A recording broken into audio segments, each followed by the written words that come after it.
Welcome to BrewFix, where coffee meets craftsmanship. And one of the most confusing and frustrating problems espresso machine owners experience is when the pump clearly runs, but no water comes out of the group head, steam wand, or hot water outlet. Because you can hear the pump vibrating loudly and the machine sounds like it is working normally. Yet nothing flows through the system, which often leads people to assume that the pump itself is broken when in reality the issue is usually caused by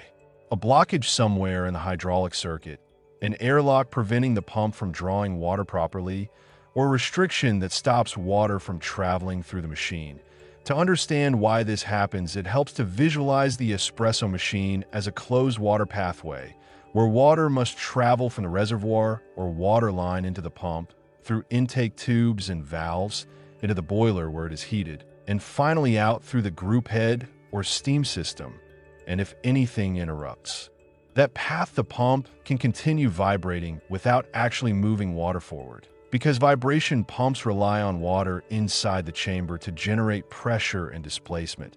meaning if air replaces that water or if the pathway ahead becomes blocked, the pump loses its ability to push liquid through the machine. One of the most common causes of this situation is an airlock inside the pump or intake line, which typically happens when the machine runs out of water, after descaling, when air enters the system, or when the machine has been stored and used for long periods and the internal lines dry out. And because vibration pumps are designed to move water rather than compress air, even a small pocket of trapped air can prevent the pump from priming itself,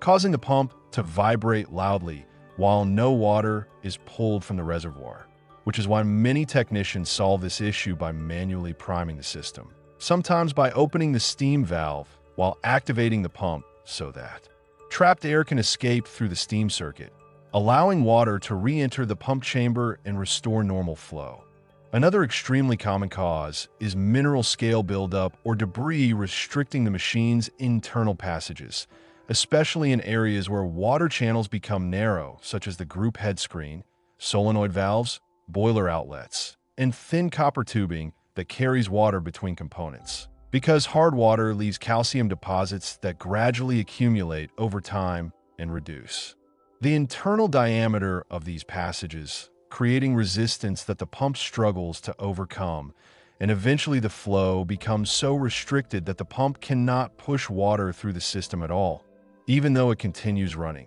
which is why regular descaling and proper water filtration are essential for maintaining a healthy espresso machine.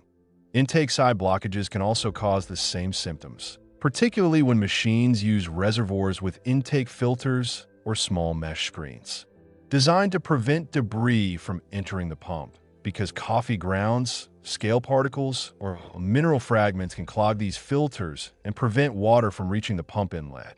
meaning the pump operates but cannot draw water from the tank. Solenoid valves are another component that can block water flow if they become clogged with scale or fail electrically, since these valves control the direction of water during brewing and backflushing cycles. And if the valve remains closed or partially blocked, the pump may run while the water path toward the group head remains sealed. Diagnosing a pump running but no water situation therefore requires thinking about the espresso machine as a simple hydraulic circuit where water must move through each component in sequence, starting from the reservoir, through the intake hose, into the pump chamber, past internal valves, through the boiler, and finally out through the brewing system. Meaning that if the pump runs but water does not appear at the group head, the problem must exist somewhere along that pathway.